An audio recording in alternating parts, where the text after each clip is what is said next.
Bonjour, nous sommes en 2015 dans le site de l'Institut Docteur Angélique, dans une série de vidéos consacrées à des dissertations en philosophie à l'usage des classes de terminale et du supérieur.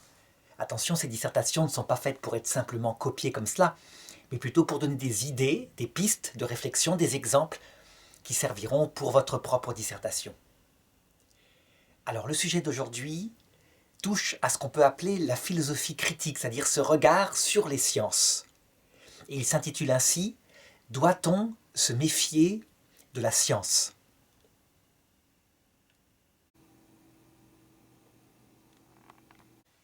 Alors, pour bien comprendre comment se pose ce sujet, il faut d'abord, évidemment, le resituer dans l'histoire.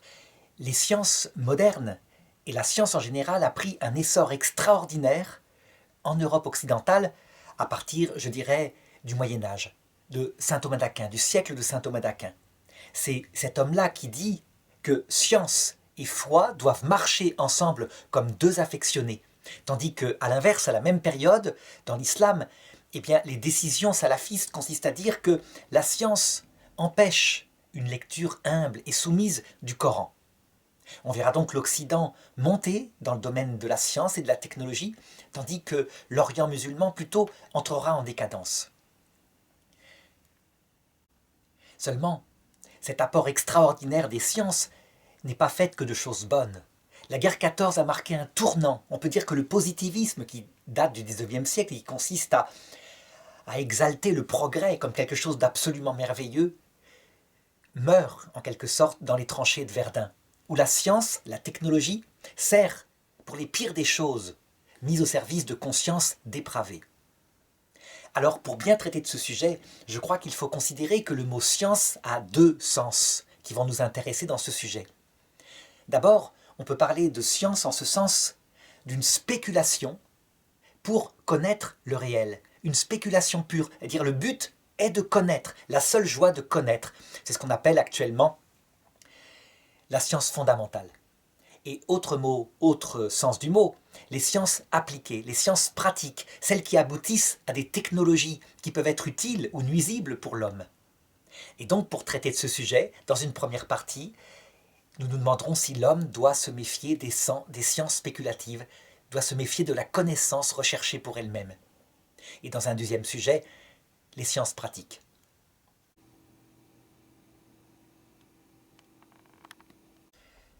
Lorsqu'il s'agit de connaître, dans le but simplement de connaître, on touche à quelque chose qui fait profondément partie de la nature humaine depuis que l'homme est homme.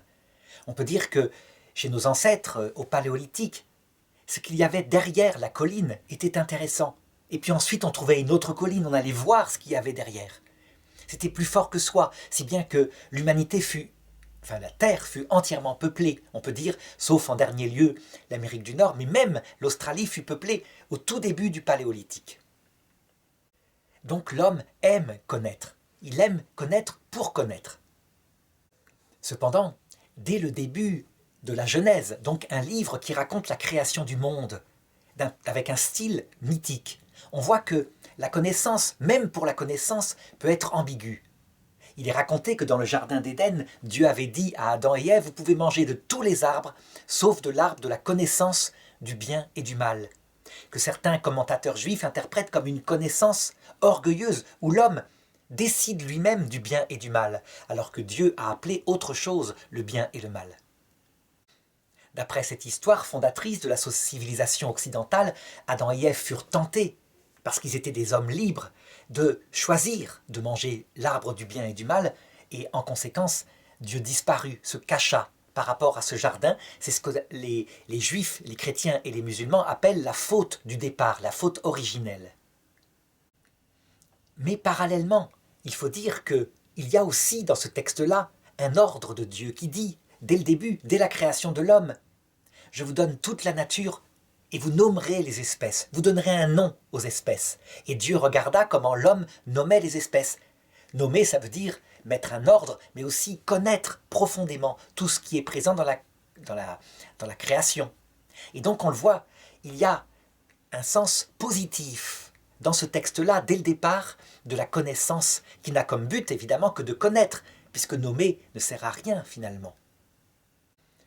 Donc on le voit, à partir de cette histoire fondatrice, eh bien, on comprend que même sur le sujet de la connaissance pure, en vue de connaître, il y a ambiguïté. Tout dépend de ce qu'on appelle la connaissance. Alors dans un premier sens, c'est simplement la connaissance du réel, sous toutes ses formes. Une connaissance de ce qu'il est, donc qui implique un acte d'humilité, parce que le réel devance notre propre connaissance. Je dirais que par rapport à cela, il peut y avoir deux motifs de méfiance, deux principaux en tout cas. D'abord, quand cette science qu'aboutit à une connaissance du réel est portée par des mandarins, ça veut dire des hommes qui se comportent en l'accaparant, en la faisant leur, comme si elle était leur trésor, et en développant de l'orgueil. L'orgueil d'être celui qui connaît. On sait à quel point cette attitude est quelque chose de dangereux, mais tout au long de l'histoire, et à quel point elle est fréquente aussi. Je voudrais raconter deux anecdotes qui montrent qu'elle ne dépend pas des civilisations. Elle peut être vécue dans des civilisations chrétiennes et dans des civilisations non chrétiennes. Après la mort de saint Thomas d'Aquin, donc avant la Renaissance, on raconte que dans une école scolastique qui apprenait les textes d'Aristote avant de faire de la théologie, du droit canonique, un élève un jour, qui étudiait la philosophie du vivant, demanda à son professeur combien de dents une vache avait dans sa bouche. Et le professeur lui dit « Bien, je vais aller voir dans Aristote ». Et il revint en disant « Il y a tant de dents ». Et l'élève de dire « Mais non, moi je suis allé voir dans la bouche d'une vache, au niveau d'un abattoir, ce n'est pas ça, c'est pas juste ». Eh bien l'élève fut puni. Ça veut dire qu'en fait le professeur donnait plus de respect à sa science, ou plutôt à celle du maître Aristote, qu'à la réalité. Là, évidemment, on n'est plus dans une attitude d'humilité devant le réel, mais dans un accaparement de la science. Alors, c'était une décadence, c'était la scolastique décadente qui avait fait cette chose-là. Mais la chose se produit aussi dans d'autres civilisations. On peut citer par exemple le 19e siècle, qui est humaniste, qui est déjà sans Dieu, en France. À un moment donné, ou en Europe, disons, à un moment donné, un médecin, praticien de terrain, un petit médecin de campagne, de manière pragmatique, se rend compte que quand il se lave bien les mains, proprement, avec de l'eau claire, du savon, et qu'après il pratique des accouchements sur des femmes, eh bien, il a très peu de cas d'infection. Tandis que ses collègues, qui souvent vont en salle de dissection ou d'opération, qui se promènent avec un tablier couvert de sang, parce que c'est la gloire, ça montre qu'ils sont dans le travail, et qui accouchent des femmes, ont souvent des cas de septicémie totale, sévère, avec la mort terrible de ces jeunes femmes qui viennent d'accoucher. Et donc il fait un avertissement en disant « Je constate, je ne sais pas pourquoi, mais il faut se laver les mains ». Ça se passe en 1864, cette histoire-là. Il sera moqué, ridiculisé. Il n'est qu'un petit médecin. Que peut-il dire par rapport au professeur de médecine de cette époque-là? Ça le mènera au suicide. Il s'appelait Ignace Philippe Semmelweis.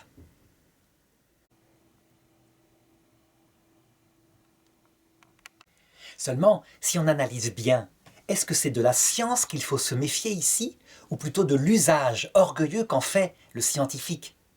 Je pense que ce n'est pas la science elle-même qui est en tort, bien sûr, bien au contraire. Mais c'est parce que l'homme peut se glorifier de tout. Et finalement, on retombe sur ces deux définitions de la science qu'on a vues dans le livre de la Genèse, une science humble, qui se soumet à la réalité, et une science dont on fait, je dirais, sa possession, et on devient comme un dieu, maître du bien et du mal. Il y a une deuxième façon que je peux remarquer, dont on peut se méfier de la science, en tout cas dont certains se méfient de la science. Ce sont particulièrement des gens qui, ayant une science appuyée sur leur foi dans une révélation, estiment que tout ce qui ne vient pas du livre qu'ils estiment révélé, parler de tout, est dangereux. Il y a deux types de religions qui agissent comme ça. D'un côté, dans le christianisme, ce qu'on appelle les évangéliques, qui pensent que l'écriture seule permet de tout régler, sans exception. C'est une branche du protestantisme particulier, parce que le protestantisme luthérien, qui est fondé sur saint Thomas, a vraiment une harmonie entre science et foi, comme saint Thomas l'apprenait. Les évangéliques sont plus durs, ils disent l'écriture révèle tout, sur tout. Elle est donnée par Dieu, elle est sans erreur sur tout, y compris en biologie, en cosmologie, etc. Et pas seulement sur la science du salut, qui est la science de la religion. Et du coup, je me rappelle avoir rencontré des évangéliques qui me disaient « La Genèse, le texte qui raconte la création en 7 jours, est authentique. La science nous ment. » Et moi je répondais « Mais ce n'est pas possible. Il est marqué nettement que les arbres fruitiers, les pommiers, les poiriers, sont créés le 4e jour. Tandis que le soleil et la lune sont présentés comme simplement des luminaires qui permettent de séparer le jour de la nuit, et ils sont créés le jour suivant. Or, les arbres fruitiers ont besoin du soleil. Eh bien, il me répondait « Ah, vous vous trompez. La lumière, elle est créée le 1er jour. Et donc, les arbres, à l'époque, eh bien, sur une terre qui n'était pas encore éclairée par le soleil, se nourrissaient de la lumière des étoiles. Il n'y avait pas moyen de leur faire parler autrement. Donc le monde avait 7000 ans. Les coquillages au sommet des montagnes n'étaient pas dus à la dérive des continents, mais bien au déluge qu'avaient fait disparaître les dinosaures, que Adam et Ève avaient connus. On trouve ce même genre de fonctionnement qui exalte le texte chez les salafistes, c'est-à-dire des musulmans qui ont le même fonctionnement. Sauf que le Coran, lui, c'est encore plus fort. Il est dicté mot à mot par Dieu. Et donc dans ce courant salafiste, il est dit qu'il répond à tout, qu'il connaissait, y compris les sciences qu'on découvre actuellement, tout était marqué textuellement. C'est ce qu'on appelle les miracles du Coran concernant la science. Et donc, de ce côté salafiste, depuis l'an 1200 avec Averroès, Avicenne, etc., tous ceux qui prétendaient agir par la lumière de leur propre raison étaient mis en excommunication. Et ce mouvement revient fortement actuellement, si bien qu'on voit à partir de la Turquie et d'autres pays des livres complètement créationnistes au sens que j'ai indiqué tout à l'heure, Adam et Ève ont connu les dinosaures, qui sont publiés et qui mettent leurs fidèles en méfiance totale par rapport à la science impie, la science moderne menteuse. Alors, que dire de cela? Eh bien, la position catholique, protestante, luthérienne, n'est pas du tout en accord avec ça, bien au contraire. La position consiste à dire que celui qui a créé la raison humaine, qui connaît le réel, et celui qui a créé la révélation, donc l'écriture, c'est le même, c'est Dieu. Et donc il ne saurait y avoir méfiance par rapport à une science humble qui cherche la vérité. Et si elle se trompe par moment, eh bien d'autres vont, par l'argumentation, apporter, une contradiction qui va faire évoluer les choses. Mais que science et foi, c'est un proverbe que cite saint François de Sales, doivent marcher ensemble comme deux affectionnés puisqu'elles ont le même auteur. Donc je dirais que cette méfiance salafiste de la science actuelle vient certainement d'une théologie fondamentaliste. Ça veut dire qu'ils croient que le Coran, par exemple, que Dieu veut y révéler tout, y compris la cosmologie. Alors que visiblement, le but du Coran, c'est de révéler le comportement juste qui permet d'aller au paradis, avec les mots qu'utilisaient les gens de l'époque. On peut le prouver facilement, puisque le Coran dit que la lune est fendue en deux.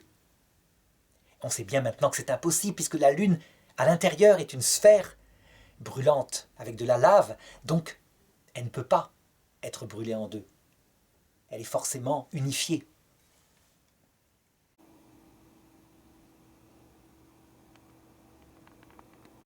Alors, dans cette deuxième partie, maintenant, je voudrais aborder le mot « science » dans son second sens, à savoir une science appliquée, qui ne cherche pas seulement à connaître, mais à agir, à changer la vie humaine. Eh bien, je dirais que la science, sous ce rapport-là, la science pratique, elle est à considérer exactement comme on peut considérer, par exemple, cette loupe. On pourrait dire que cette loupe, elle ne peut servir qu'à mieux voir, et donc elle est un instrument absolument positif, tout le temps positif. Eh bien, c'est faux. Si quelqu'un se sert de la loupe dans une forêt sèche, avec le soleil qui brille au zénith, il peut mettre un incendie. Il peut, avec cet outil, répandre le feu partout et brûler la campagne tout entière. En fait, un couteau, de la même façon, peut servir à soigner, ou il peut servir à tuer. Eh bien, la science, c'est la même chose. Toutes les sciences sont au service de l'homme. Et l'homme, tel qu'il est, avec le bien et le mal en lui, peut en faire un usage bon ou un usage mauvais. Du coup, si on réfléchit bien, faut-il se méfier de la science? Eh bien, c'est exactement le même débat que celui qui a lieu entre les Européens et les Américains à propos du port d'armes. Les Américains répondent: un revolver n'a jamais tué. Celui qui tue, c'est un criminel. Et un criminel tuera parce que sa victime n'est pas armée. Donc, en Amérique, le port d'armes est véritablement quelque chose de culturel qui ne peut pas être arrêté. Les Européens répondent: mais oui, mais si celui qui va tuer a un revolver, il va pouvoir tuer efficacement. Et de fait, on constate que l'Europe, malgré parfois des lois très laxistes où des criminels récidivistes peuvent être relâchés, a beaucoup moins de meurtres sanglants que les États-Unis. Les États-Unis, évidemment, c'est un taux, une hécatombe. C'est des criminels, alors que les prisons sont pleines, extrêmement, je dirais, nombreux. Donc je dirais que, on le voit, les deux arguments peuvent avoir une certaine valeur, mais que, globalement, la possession d'une science dangereuse finit par tourner au mal pour l'homme parce que l'homme a en lui des forces mauvaises. Résultat, l'Europe décide que le port des revolvers est réservé, je dirais, à quelques hommes formés à cela, les policiers, les gendarmes, etc., qui font un usage légal de la violence. Il y a aussi les militaires en cas de guerre. Eh bien, je crois que c'est de la même façon qu'il faut regarder les sciences. Il y a des sciences, je dirais, qui n'ont peu de conséquences, comme par exemple les sciences qui cherchent à faire pousser des plantes améliorées. Je ne parle pas d'OGM, évidemment, mais je parle de plantes améliorées qui, par exemple, ont besoin de moins d'eau. Évidemment, c'est un service pour l'agriculture, donc un service pour l'être humain. Et puis, il y a des sciences qui potentiellement sont dangereuses. Les OGM en tel quel, non, ce n'est pas ça. C'est plutôt tel type d'OGM. Par exemple, si on travaille sur des microbes pathogènes pour essayer de les rendre absolument pathogènes, parce qu'on fait des expériences, eh bien ceci est une folie. On le sait bien.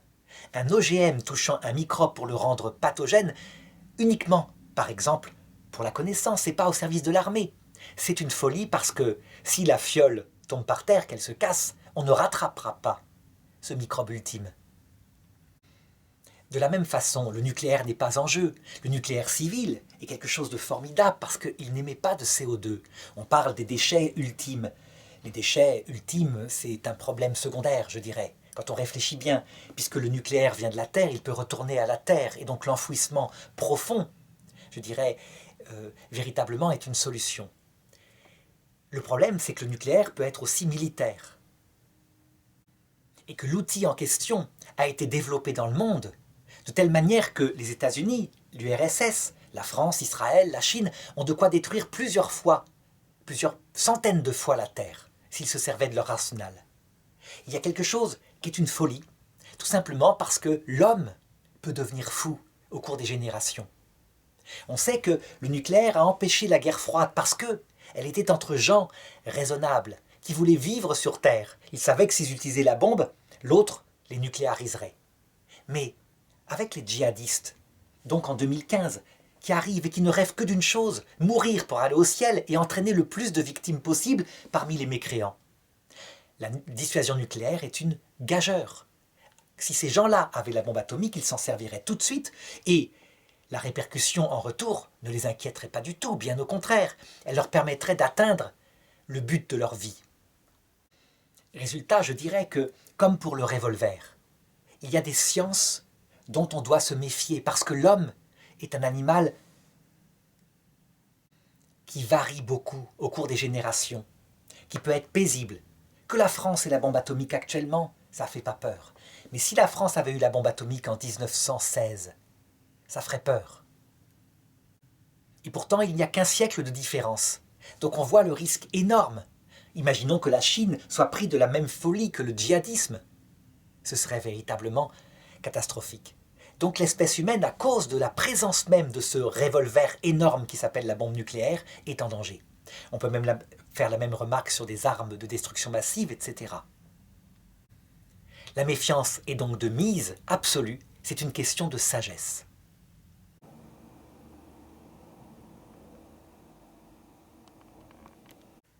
Science sans conscience n'est que ruine de l'âme, dit un proverbe. Je dirais que La science étant un outil, la connaissance étant aussi capable d'être mise au service d'un outil, eh bien, elle doit toujours être mesurée à l'aune de deux vertus.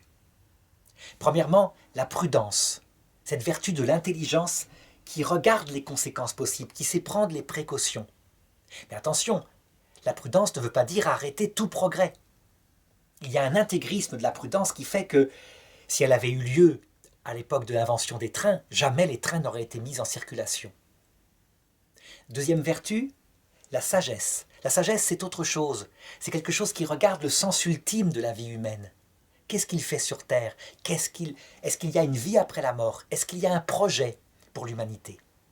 Eh bien, cette sagesse aussi est importante. Si une personne est athée et qu'elle a répondu aux questions de la sagesse, d'où est-ce que je viens par le néant qui a évolué, où est-ce que je vais au néant, et qui suis-je une passion passagère, elle peut tout de même être accompagnée d'une sagesse. La sagesse de la protection de cette planète passagère, mais cette planète qui doit continuer d'exister, ne serait-ce que pour les descendants. Il y a donc une sagesse de l'athée qui pourrait s'appeler l'écologie. Si la personne est religieuse, sa sagesse va consister à craindre le jugement qui aura lieu à l'heure de la mort. Parce que chacun, dans ses perspectives, doit répondre de ses actes. C'est aussi valable dans l'hindouisme, dans le bouddhisme avec la loi du karma et l'obligation de payer en revenant sur Terre, que dans le christianisme, l'islam, avec l'enfer provisoire que les catholiques appellent le purgatoire, donc une punition, la dette pour les peines, pour les fautes commises. Et donc, accompagné de sagesse, qu'on soit athée ou religieux, je dirais qu'on peut juger, réfléchir aux dangers que peuvent avoir les sciences et les techniques.